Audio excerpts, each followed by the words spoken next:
रूस और Ukraine war से जुड़ी हुई। वॉर के बीच अब रूस यूक्रेन के अंदर बातचीत हो सकती है। तो दोपहर 2:30 बजे के करीब ये बातचीत शुरू होगी, ऐतिहासिक बातचीत। बेलारूस के मिन्स्क में रूसी दल अब इंतजार कर रहा है। यूक्रेन तैयार हो गया है, बातचीत के लिए मान गया है। तो बेलारूस में ही अब ये शांति वार्ता के लिए बातचीत की एक पहल यूक्रेन करने जा रहा है।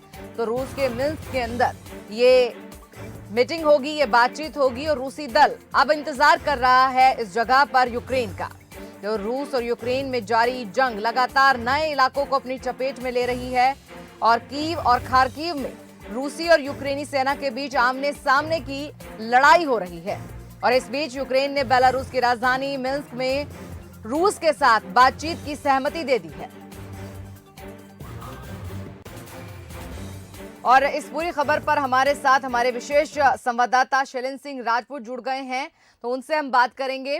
शैलेंद्र जी, आपसे यही जानना चाहेंगे कि अब बातचीत के लिए यूक्रेन जो है आगे बढ़ गया है, हामी भर दी है, क्या इतनी आसानी से खत्म हो जाएगी ये जंग? देखिए, इतना आसान नहीं है।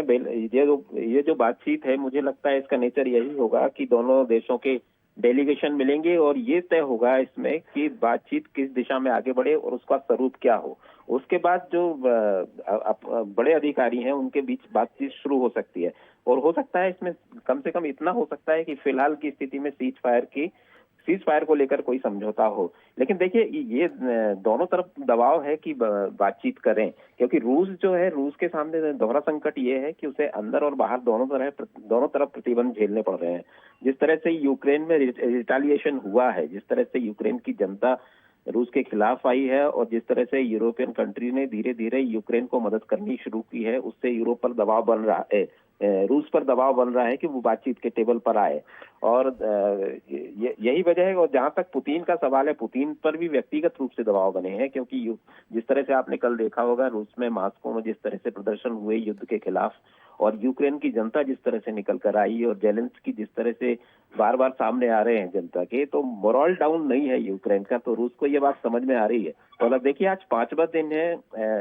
ये कह सकते हैं कि जब दूसरे दिन है, कीव के करीब जो राजधानी है यूक्रेन की, वहां रूस की सेनाएं पहुंच गई थी, लेकिन उसके बाद भी कोई बड़ा आक्रमण अभी तक कीव के अंदर नहीं किया। वो घेराबंदी जरूर हुई है और दूसरे शहरों में भी, जो खासतौर से जिनमें अलगाववादियों का समर्थन हासिल था रूस को, उन जगहों पर जरूर कंट्रोल किया है रूस ने, लेकिन उसके आगे नहीं बढ़ पाए हैं। तो ये रूस के लिए स्थिति अभी जैसा वो चाह रहा था वैसा नहीं है, इसलिए वो बातचीत के टेबल पर आएगा और बेलारूस वो जगह हो सकती है। हालांकि पहले यूक्रेन ने मना किया था कि वो बेलारूस में बात नहीं करेंगे, लेकिन अब वो राजी हुआ है। तो मतलब दोनों तरफ दबाव बना है और दोनों ही नहीं चाहते कि जंग और लंबी खिंचे। तो हो सकता है इसमें कोई बात ऐसी निकले समझौते वाली और सीज फायर की स्थिति फिलहाल बने। जी शाहिदा। जी शैलेंद्र जी, आपका धन्यवाद तमाम जानकारी देने के लिए।